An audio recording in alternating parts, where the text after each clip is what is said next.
नमस्कार प्यारे बच्चों, मैं आशा वर्मा अपने चैनल इंद्रधनुष में आप सभी का हार्दिक स्वागत करती हूँ।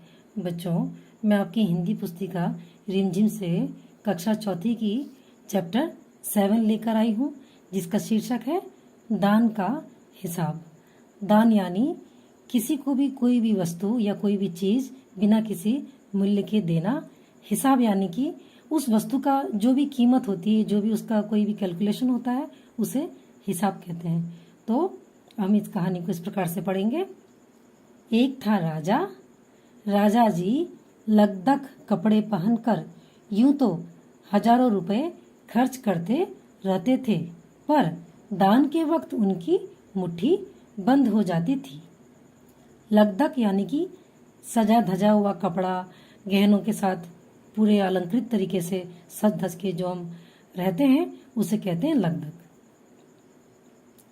राज्यसभा में एक से एक नामी लोग आते रहते थे, लेकिन गरीब दुखी विद्वान सज्जन इनमें से कोई भी नहीं आता था, क्योंकि वहां पर इनका बिल्कुल सत्कार नहीं होता था।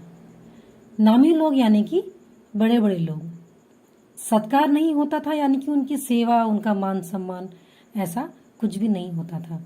मुट्ठी बंद हो जाना का मतलब बच्चों ये है कि राजा दान के समय किसी को भी कोई भी चीज नहीं देते थे, बिल्कुल मुट्ठी बंद रखते थे, कंजूसी करते थे। एक बार उस देश में अकाल पड़ गया। अकाल यानी कि किसी भी चीज की बहुत ज्यादा कमी हो जाना। पूर्वी सीमा के लोग भूखे प्यासे मरने लगे। पूर्वी सीमा के लोग यानी कि ईस्टर्न बॉर्डर साइड के जो लोग थे, वो भूखे प्यासे मरने लगे। राजा के पास खबर आई। वे बोले, यह तो भगवान की मार है, इसमें मेरा कोई हाथ नहीं है। यानी भगवान की मार ये एक मुहावरा है, जिसका अर्थ होता है कि महामारी, जो लोगों को लगता है कि ये कोई ईश्वर का प्रकोप है, इस प्रकार से। लोगों ने कहा, महाराज, राज भंडार से हमारी सहायता करने की कृपा करें। राज भंडार यानी कि राजा का जो खजाना होता है, जो राज्य में जमा रहता है। कृपा करें यानी कि दया करें, जिससे हम लोग दूसरे देशों से अनाज खरीद कर अपनी जान बचा सकें। राजा ने कहा, आज तुम लोग अकाल से पीड़ित हो, कल पता चलेगा कहीं भूकंप आया है, परसों सुनूंगा कहीं के लोग बड़े गरीब हैं, 2 वक्त की रोटी नहीं जुटती। इस तरह सभी की सहायता करते करते जब राज भंडार खत्म हो जाएगा, तब खुद मैं ही दिवालिया हो जाऊंगा। दिवालिया यानी कि कंगाल हो जाना। यह सुनकर सभी निराश होकर लौट गए। निराश होकर लौट गए यानी कि बहुत ही दुखी होकर वहां से चले गए। इधर अकाल का प्रकोप फैलता ही जा रहा था। अकाल का प्रकोप फैलना का मतलब होता है महामारी में मृत्यु दर बढ़ती जा रही थी, लोग मरते जा रहे थे। न जाने रोज कितने ही लोग भूख से मरने लगे। लोग फिर राजा के पास पहुंचे। उन्होंने राज्यसभा में गुहार लगाई, दुहाई महाराज।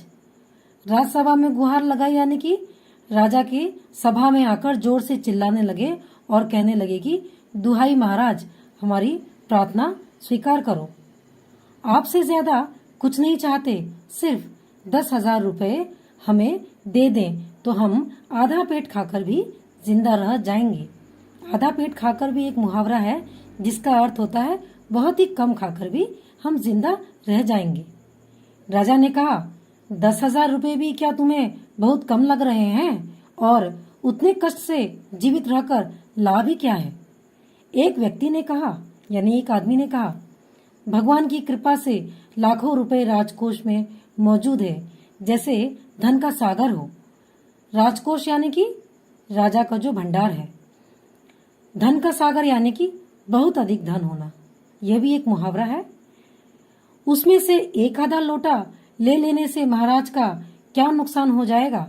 एक आधा लोटा ले लेना, ये भी एक मुहावरा है, जिसका अर्थ होता है बहुत थोड़ा सा अगर ले लिया तो महाराज का क्या नुकसान हो जाएगा। राजा ने कहा, राजकोष में अधिक धन है तो क्या उसे दोनों हाथों से लुटा दूं, यानी कि दोनों हाथों से दान करता फिरूं। एक अन्य व्यक्ति ने कहा, यानी एक दूसरा आदमी बोला, महल में प्रतिदिन हजारों रुपए इन सुगंधित वस्त्रों, मनोरंजन और महल की सजावट में खर्च होते हैं। सुगंधित वस्त्रों यानी कि खुशबूदार कपड़ों में, और मनोरंजन नाच गाने में खर्च होते हैं। तो यदि इन रुपयों में से ही थोड़ा सा धन जरूरतमंदों को मिल जाए तो उन दुखियों की जान बच जाएगी। जरूरतमंदों यानी कि जिन्हें इस समय बहुत जरूरत है। यह सुनकर राजा को क्रोध आ गया। वह गुस्से से बोला, खुद भिखारी होकर मुझे उपदेश दे रहे हो। उपदेश यानी कि ज्ञान। मेरा रुपया है, मैं चाहे उसे उबाल कर खाऊं चाहे तल कर, मेरी मर्जी। तुम अगर इसी तरह बकवास करोगे तो मुश्किल में पड़ जाओगे, इसीलिए इसी वक्त तुम चुपचाप खिसक जाओ, यानी कि चुपचाप यहाँ से चले जाओ। राजा का क्रोध देखकर लोग वहां से चले गए। क्रोध यानी कि गुस्सा। राजा हंसते हुए बोला, छोटे मुंह बड़ी बात, अगर 100-200 रुपए होते तो एक बार सोच भी सकता था। छोटे मुंह बड़ी बात भी एक मुहावरा है जिसका अर्थ होता है छोटा होकर भी बड़ी बड़ी बातें करना। पहरेदारों की खुराक 2-4 दिन कम कर देता और यह रकम पूरी भी हो जाती। पहरेदारों यानी चौकीदार, खुराक यानी खाना। मगर 100-200 से इन लोगों का पेट नहीं भरेगा, एकदम 10,000 मांग बैठे। छोटे लोगों के कारण नाक में दम हो गया है।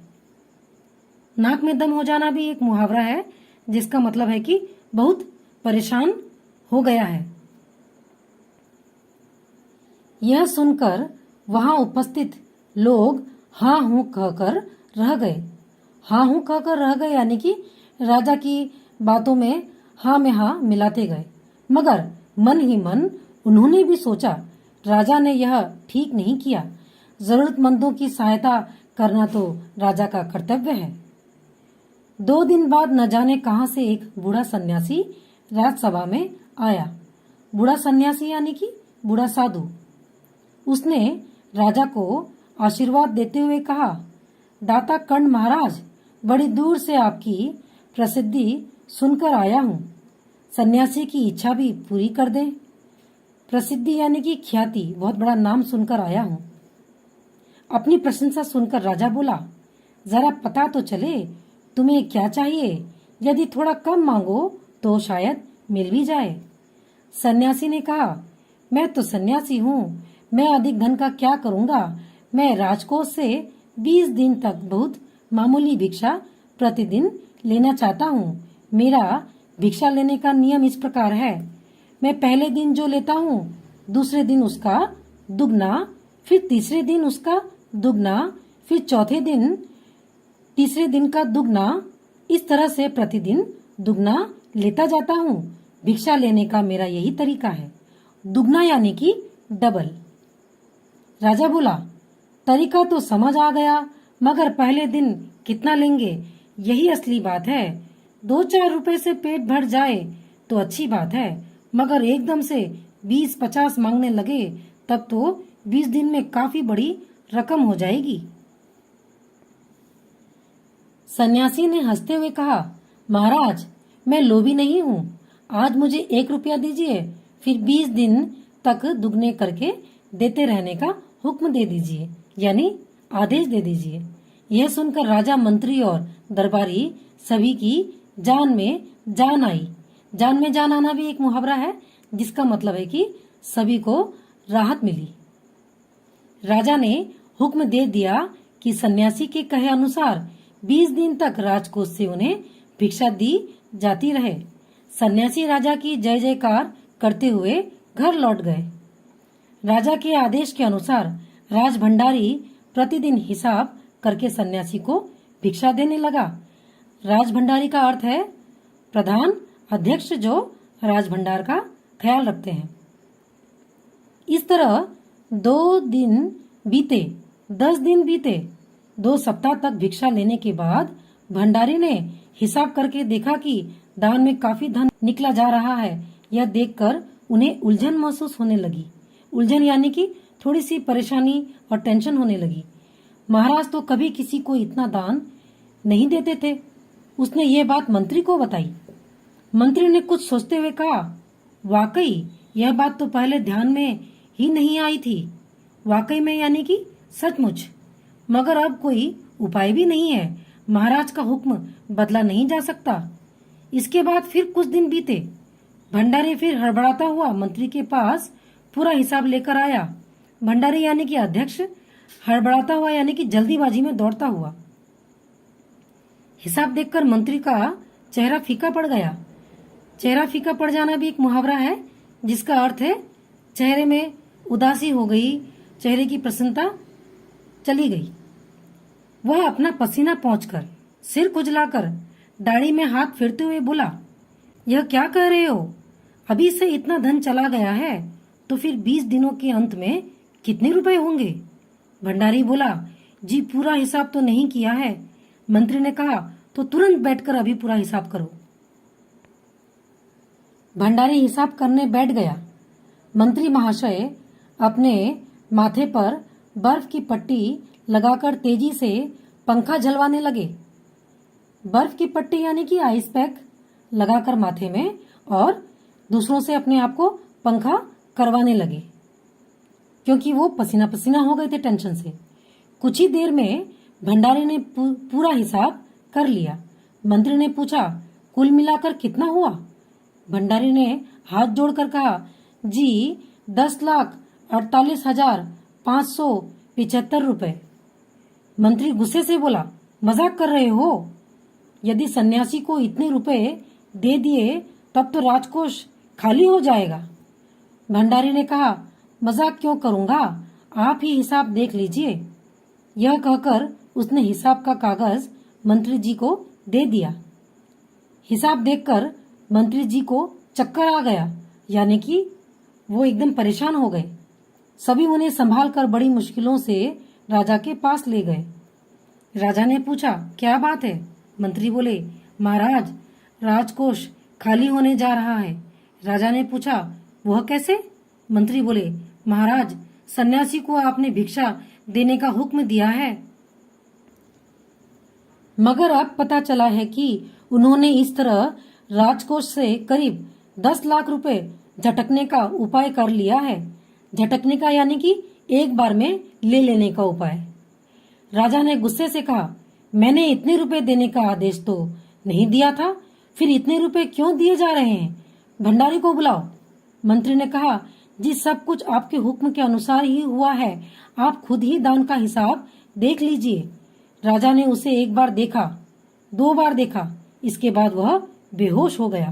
काफी कोशिशों के बाद उनके होश में आ जाने पर लोग सन्यासी को बुलाने दौड़े। सन्यासी के आते ही राजा रोते हुए उनके पैरों पर गिर पड़ा।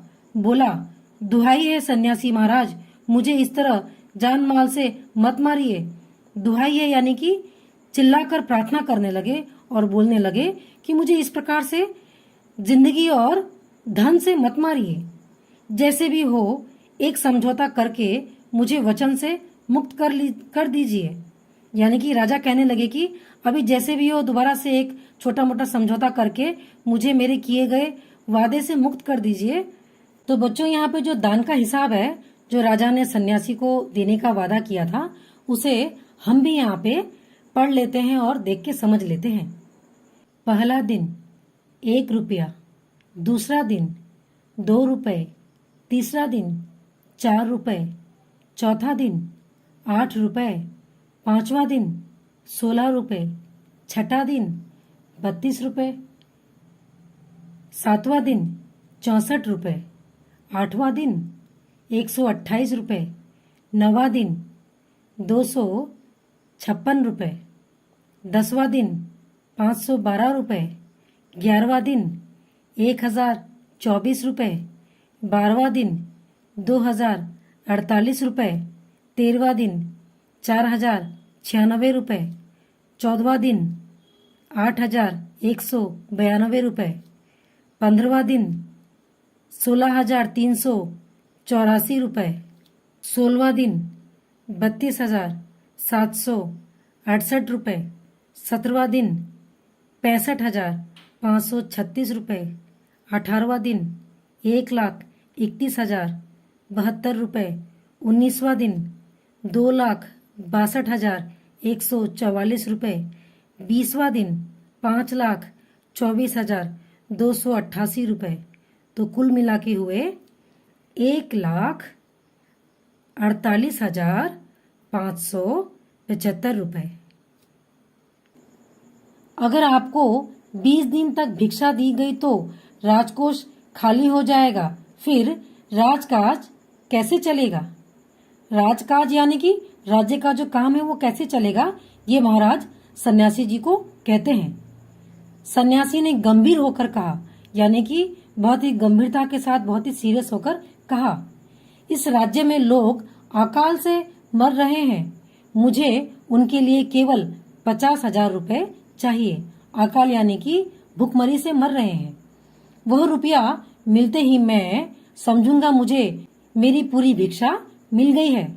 राजा ने कहा, परंतु उस दिन एक आदमी ने मुझसे कहा था कि लोगों के लिए 10,000 रुपए ही बहुत होंगे। सन्यासी ने कहा, मगर आज मैं कहता हूँ कि 50,000 से 1 पैसा कम नहीं लूंगा। राजा गिड़गिड़ाया, मंत्री गिड़गिड़ाए, सभी गिड़गिड़ाए। यानी कि सबने बहुत प्रार्थना की, मगर सन्यासी अपने वचन पर डटा रहा। अपने वचन पर डटा रहा का मतलब है कि अपनी शर्त से बिल्कुल भी नहीं हिला। आखिरकार लाचार होकर राजकोष से 50,000 रुपए सन्यासी को देने के बाद ही राजा की जान बची। लाचार होकर यानी कि बहुत मजबूर होकर। पूरे देश में खबर फैल गई कि अकाल के कारण राजकोष से 50,000 रुपए राहत में दिए गए हैं। राहत यानी दुख दर्द को मिटाने के लिए लोगों के लिए दिए गए हैं। सभी ने कहा, हमारे महाराज कर्ण जैसे ही दानी हैं। तो बच्चों, ये कहानी यहीं खत्म होती है।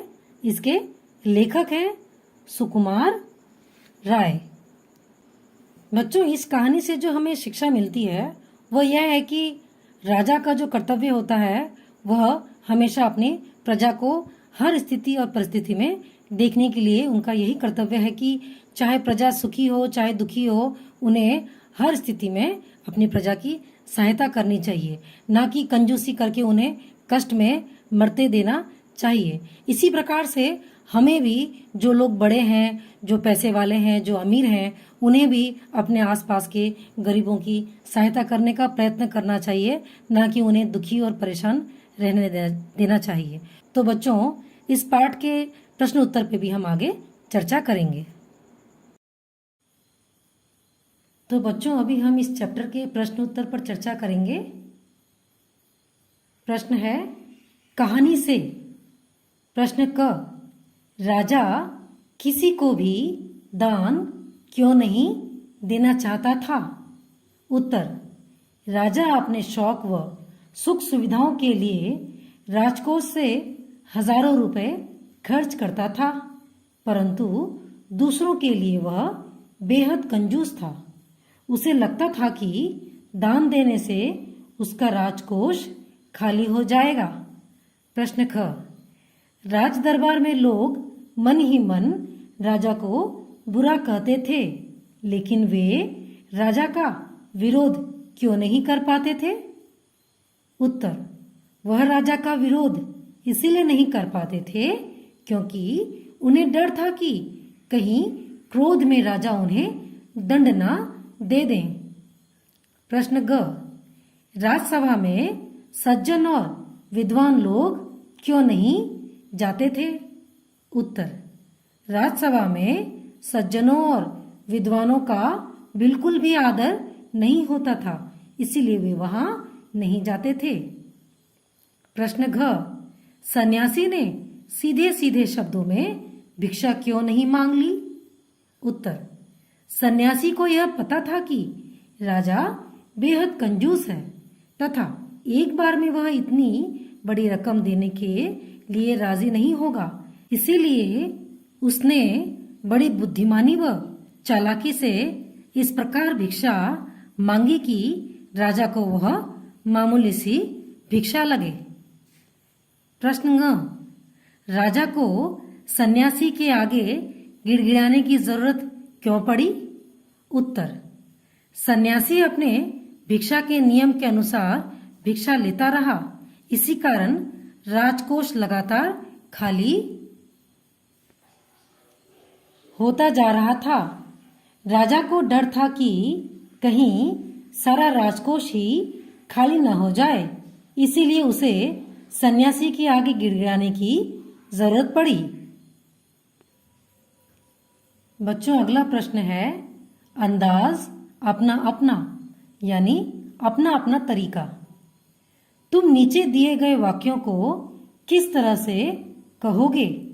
यानी नीचे में यहाँ पे कुछ वाक्य दिए हैं, आप उन्हें किस प्रकार से कह सकते हो इसके अलावा।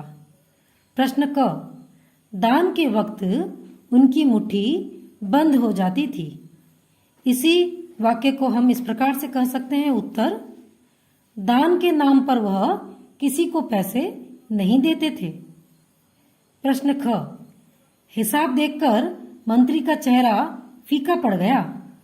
इसे हम अपने अंदाज में ऐसे कह सकते हैं। उत्तर, हिसाब देखकर मंत्री घबरा गया। प्रश्न ग, सन्यासी की बात सुनकर सभी की जान में जान आई। इसी बात को हम अपने अंदाज में ऐसे कह सकते हैं। उत्तर, सन्यासी की बात सुनकर सबने राहत की सांस ली। प्रश्न घ, लाखों रुपए राजकोष में मौजूद हैं, जैसे धन का सागर हो। इसी वाक्य को हम अपने अंदाज में ऐसे कह सकते हैं। उत्तर, राजकोष में असीम धनराशि है, उनमें असंख्य रुपए जमा हैं। बच्चों, अगला प्रश्न है साथी हाथ बढ़ाना, यानी मित्रों या दोस्तों दूसरों की सहायता के लिए अपने हाथों को आगे बढ़ाना, यानी उनकी सहायता करना। तो प्रश्न इस प्रकार से है, कभी कभी कुछ इलाकों में बारिश बिल्कुल भी नहीं होती, नदी नाले तालाब सब सूख जाते हैं, फसलों के लिए पानी नहीं मिलता, खेत सूख जाते हैं, पशु पक्षी जानवर लोग भूखे मरने लगते हैं। ऐसे समय में वहां रहने वाले लोगों को मदद की जरूरत होती है।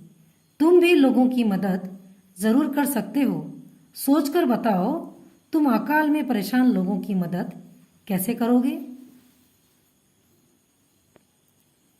तो बच्चों, इसका उत्तर इस प्रकार से होगा, मैं अकाल में परेशान लोगों की मदद के लिए सबसे पहले भोजन सामग्री, धन राशि, कपड़े और दवाइयाँ इत्यादि एकत्रित करूंगी और फिर उन तक पहुंचकर उनकी हर संभव सहायता करने का प्रयत्न करूंगी। इस प्रकार से बच्चों आप कुछ भी अच्छा सा लिख सकते हैं, जैसा आपको अच्छा लगता हो। तो बच्चों, अगला प्रश्न है जिम्मेदारी अपनी अपनी, यानी हर किसी की अपनी अपनी जो जिम्मेदारियां होती हैं उसके बारे में यहाँ बोला गया है। तुम्हारे विचार से राज दरबार में किसकी क्या क्या जिम्मेदारियां होंगी? प्रश्न क, मंत्री। उत्तर, मंत्री की जिम्मेदारी इस प्रकार से होगी, मंत्री को राजा का हितैषी माना जाता है। मंत्री राजा को राज्य के हर छोटे बड़े मामले में सलाह देता है।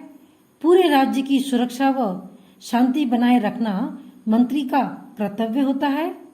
मंत्री प्रजा के सुख दुख की पूरी जानकारी राजा को देता है। प्रश्न ख, भंडारी। भंडारी की क्या जिम्मेदारी होगी? उत्तर, भंडारी की जिम्मेदारी होगी, भंडारी का सर्वप्रथम कर्तव्य होता है राजकोष को सुरक्षित रखना। वह इस बात का पूरा हिसाब रखता है कि राजकोष में कितना धन है तथा उसका प्रयोग कहाँ कहाँ किस वस्तु पर किया जाएगा। वह राज्य के सारे खर्चों का पूरा हिसाब रखता है। वह समय समय पर राजा व मंत्री को राजकोष के हिसाब की पूरी जानकारी देता रहता है। तो बच्चों अगला प्रश्न है कर्ण जैसा दानी। बच्चों कर्ण एक बहुत बड़े दानवीर राजा थे। ये महाभारत के जमाने में थे। सभी ने कहा हमारे महाराज कर्ण जैसे ही दानी हैं। पता करो कि प्रश्न क कर्ण कौन थे? उत्तर कर्ण कुंती के पुत्र थे। उन्हें दानवीर कर्ण के नाम से भी जाना जाता है। प्रश्न ख कर्ण जैसे दानी का क्या मतलब है? उत्तर इसका अर्थ है जो किसी को भी अपना सर्वस्व दान कर दे। कर्ण जानते थे कि कवच कुंडल दान करने से उनका जीवन संकट में पड़ सकता है, फिर भी उन्होंने उनका दान कर दिया। वे बहुत बड़े दानी थे। प्रश्न ग दान क्या होता है? उत्तर जो धन या वस्तु अपनी इच्छा व प्रसन्नता से किसी जरूरतमंद को दी जाए वही दान कहलाती है। प्रश्न घ किन किन कारणों से लोग दान करते हैं? उत्तर लोग परोपकार के लिए, धर्म के लिए, पुण्य कमाने के लिए या नाम कमाने के लिए दान करते हैं। तो बच्चों अगला प्रश्न है कहानी और तुम। इसका प्रश्न क है राजा राजकोष के धन का उपयोग किन किन कामों में करता था? उत्तर राजा राजकोष के धन का उपयोग अपने वस्त्रों, मनोरंजन और महल की सजावट में खर्च करता था। अगला प्रश्न है तुम्हारे घर में जो पैसा आता है वह कहाँ कहाँ खर्च होता है? पता करके लिखो। तो बच्चों इसका उत्तर होगा मेरे घर में जो पैसा आता है वह पढ़ाई लिखाई, कपड़ों, खाने पीने, बिजली पानी, टेलीफोन का बिल भरने व गैस इत्यादि पर खर्च हो जाता है। प्रश्न ख अकाल के समय लोग राजा से कौन कौन से काम करवाना चाहते थे? तो इसका उत्तर होगा लोग चाहते थे कि राजा अकाल के समय अपनी प्रजा की रक्षा करें। वे चाहते थे कि राजा उन्हें सिर्फ 10,000 रुपए ही दे दें ताकि वह आधा पेट खाकर ही जिंदा रह सकें। इसका अगला प्रश्न है तुम अपने स्कूल या इलाके में क्या क्या काम करवाना चाहते हो? तो इसका उत्तर होगा मैं चाहती हूँ कि मेरे स्कूल या इलाके में पीने के पानी की सुविधा, बिजली का प्रबंध, बच्चों के खेलने की जगह, साफ शौचालय, पुस्तकालय और एक सुंदर सा पार्क हो। इस प्रकार से आप बच्चों अपनी इच्छा से इस उत्तर को और भी सुंदर कर सकते हो। तो बच्चों अगला प्रश्न है कैसा राजा? प्रश्न क राजा किसी को दान देना पसंद नहीं करता था। तुम्हारे विचार से राजा सही था या गलत? अपने उत्तर का कारण भी बताओ। तो बच्चों उत्तर इस प्रकार से होगा राजा गलत था क्योंकि राजा का धर्म अपनी प्रजा का पालन करना होता है। यूं तो राजा अपने कपड़ों, मनोरंजन व महल की सजावट पर लाखों रुपए बर्बाद करता था, परंतु अकाल पीड़ितों की सहायता के लिए उसने एक पैसा भी खर्च नहीं किया। प्रश्न ख राजा दान देने के अलावा और किन किन तरीकों से लोगों की सहायता कर सकता था? उत्तर राजा लोगों के लिए कुएं खुदवा सकता था, औषधालय, धर्मशाला, देवालय यानी मंदिर व विद्यालय बनवा सकता था। वह लोगों का धन, अन्न व वस्त्र भी दे सकता था। तो बच्चों अगला प्रश्न होगा पूर्व और पूर्व। यानी पूर्वी सीमा के लोग भूखे प्यासे मरने लगे। प्रश्न क, पूर्व शब्द के दो अर्थ हैं। पहले पूर्व का एक दिशा, दूसरे पूर्व का पहले। नीचे ऐसे ही कुछ और शब्द दिए गए हैं जिनके दो दो अर्थ हैं। इनका प्रयोग करते हुए दो दो वाक्य बनाओ। तो बच्चों, यहाँ पे जो ये प्रश्न दिए गए हैं ये व्याकरण से दिए गए हैं। ऐसे शब्दों को हम भिन्नार्थक शब्द भी कहते हैं, जो दिखने में तो एक से ही शब्द लगते हैं मगर इनके अर्थ अलग अलग होते हैं। तो बच्चों, हम यहाँ पे देखेंगे, पहला जो प्रश्न दिया गया है हमें जल। हमें यहाँ पे जल शब्द के दो शब्दों को वाक्यों में लिखना है। जल से दो वाक्य बनाकर लिखना है। तो पहला जो जल है उससे हम, पहला जो जल शब्द है उससे हम वाक्य बना सकते हैं, जल ही जीवन है। और दूसरा जो जल है उस शब्द का अर्थ होगा चूल्हा जल रहा है। यानी पहले जल का अर्थ है पानी और दूसरे जल का अर्थ है जलना। यहाँ पे जो दूसरा जो हमें प्रश्न दिया गया है मन, तो इस मन से हमें दो वाक्य बनाने हैं। तो उत्तर में पहले वाला मन का जो वाक्य होगा वो होगा आज मेरा मन बहुत दुखी है। और दूसरे मन से जो हम वाक्य बनाएंगे उसका वाक्य होगा उसके पास कई मन गेहूं था। तो पहले मन का मतलब होता है हृदय और दूसरे मन का जो अर्थ होता है वो है हिसाब किताब होना। तो बच्चों, यहाँ पे हमें अगला जो प्रश्न दिया गया है वो है मगर। तो मगर शब्द से भी हमें दो वाक्य बनाना है।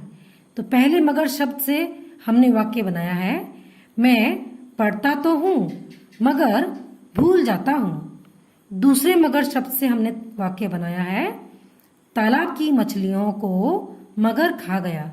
तो यहाँ पे पहले वाले मगर शब्द का अर्थ है, जैसे हम कहते हैं ना मगर भूल गया, और दूसरे वाले मगर शब्द का अर्थ है मगरमच्छ यानी क्रोकोडाइल। तो इस प्रकार से आप भिन्नार्थक शब्दों को समझ गए होंगे, जो दिखने में एक सा शब्द लगता है मगर इनके अर्थ अलग अलग होते हैं। तो आप ऐसे कोई भी वाक्य अपने इच्छा से बना सकते हैं। तो बच्चों, अगला प्रश्न होगा, नीचे 4 दिशाओं के नाम लिखे हैं। तुम्हारे घर और स्कूल के आसपास इन दिशाओं में क्या क्या है, तालिका भरो। यानी 4 दिशाओं, यानी कि जो 4 दिशाएं होते हैं पूरब पश्चिम उत्तर दक्षिण। इस प्रकार से आपको यहाँ पे कुछ बॉक्स दिए हैं, आपको इन्हें पढ़कर भरना है। दिशा यानी कि पूर्व पश्चिम उत्तर दक्षिण, घर के पास और फिर स्कूल के पास। तो पूर्व दिशा में हमारे घर के पास बाजार है और पूर्व दिशा में स्कूल के पास मंदिर है। पश्चिम दिशा में घर के पास सिनेमा घर है और स्कूल के पास पश्चिम दिशा में मैदान है। उत्तर दिशा में घर के पास अस्पताल है और उत्तर दिशा में ही स्कूल के पास पार्क है। दक्षिण दिशा में घर के पास राशन की दुकान है और दक्षिण दिशा में ही स्कूल के पास घर है। तो इस प्रकार से आप अपनी इस तालिका को भर सकते हैं। तो बच्चों, ये पाठ यहीं खत्म होता है। यदि आपको ये चैप्टर पढ़कर और समझकर अच्छी लगती है, इसके प्रश्न उत्तर अच्छे लगते हैं, तो मेरे चैनल को ज़रूर लाइक करें और सब्सक्राइब भी करें और अपने दोस्तों के साथ इसे शेयर भी करें। धन्यवाद।